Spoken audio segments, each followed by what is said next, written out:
In a single fiscal quarter, not a year, a single quarter, Dubai's hotel occupancy rate fell to levels not recorded since the 2008 financial crisis. Not because of war. Not because of a pandemic. Because of something quieter. Something the architects of the dream never designed a solution for. You probably already sense it. You've seen this pattern before, not in Dubai, but in every city that built its identity faster than it built its foundations. And once you understand what is actually happening in Dubai right now, you won't look at the skyline the same way again. Dubai was never a city. It was a performance. A carefully engineered spectacle designed to convince the world that the desert could be defeated, that sand could be transformed into civilization through sheer ambition and almost incomprehensible capital. For 2 decades, it worked. The numbers were staggering. Over $100 billion poured into tourism infrastructure. 35 million visitors a year. More hotel rooms per square kilometer than any city on Earth. The Burj Khalifa. The Mall of the Emirates. The indoor ski slope in the middle of a desert where temperatures routinely crack 45 degrees Celsius. People came. They photographed everything. They posted it. They watched the numbers climb. And the government of Dubai watched the world's attention and called it success. But practical people, people like you, understand that attention and prosperity are not the same thing. Visibility is not sustainability. And there is a very particular kind of fragility that only builds inside cities that never had to earn their beauty the slow way. That's where the real story begins. Here is something Dubai's tourism board will not tell you. The machine is expensive to run. Extraordinarily expensive. Every visitor to Dubai does not come because Dubai is natural. They come because Dubai is maintained, aggressively, relentlessly, at a cost per square meter that most governments wouldn't spend on a hospital. The air conditioning that keeps the outdoor malls bearable costs more per year than the GDP of several African nations. The desalinated water filling those infinity pools comes from a process that burns through energy at a rate that would be considered a national scandal anywhere else. And the labor force, the 200,000 construction and hospitality workers who build and maintain this fantasy, live in dormitory cities an hour from the skyline they polish every night. None of this would matter if the tourists kept coming at the pace the projections demanded. But they aren't. Not anymore. The question is not whether the machine is slowing. The question is what happens to a city that was built exclusively to run at full speed. Dubai did not sell buildings. Dubai sold a feeling. The feeling that you had arrived. That you were living at the apex of modern civilization.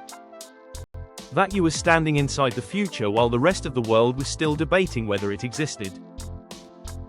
That feeling, that psychological product, was the actual commodity. And perception economies have one catastrophic weakness. The moment enough people stop believing, the product ceases to exist. You can't discount a feeling. You can't restructure the balance sheet of an illusion. Once the narrative shifts from, "This is where the elite go," to, "This is where the elite used to go," the math changes completely. Vacancy rates in Dubai's premium residential sector have been climbing steadily. Not catastrophically. Not in a way that makes headlines in Western financial media. Quietly. In the way that real systemic fragility always begins, not with a collapse, but with a slow, polite withdrawal. Money does not panic. Money simply leaves. There is a phenomenon in Dubai that no tourism brochure acknowledges. The shamal. The seasonal desert winds that carry fine particulate matter across the peninsula with a patience and persistence that no amount of engineering has ever solved. It coats the solar panels that power the smart city systems. It settles into the ventilation systems of the luxury hotels. It drifts across the perfectly curated beachfronts and turns the turquoise pools a pale, filmy grey overnight. And every year, Dubai spends enormous sums simply keeping the dust at bay. Not building. Not expanding. Just maintaining what already exists against a desert that was always there, and never agreed to disappear. This is the detail that reveals everything about the Dubai model. The dust is not a metaphor, but it has become one. A city spending more and more capital just to look like itself. A machine that requires increasing energy simply to stay still. Practical people understand what that inflection point means. Dubai is not the story. Dubai is the signal. Because what has been built here, this $100 billion experiment in manufactured desire, is the same model being quietly replicated in Riyadh, in Neom, in Lusail City in Qatar, in a dozen emerging metropolises across Asia and the Gulf. Cities built not from need, but from narrative. Skylines assembled to project an image of inevitability. Economies structured not around what people produce, but around what people believe. And every one of those cities carries the same foundational vulnerability. Trust collapses long before infrastructure does. The tourists stop coming before the hotels close. The capital leaves before the vacancy signs go up. And by the time the numbers appear in an economic report, the real collapse already happened months ago, in the psychology of the people who decided, quietly, to go somewhere else. You are watching the early stage of that process right now. Not the end. The early stage. Which means the most important question is not what happens to Dubai.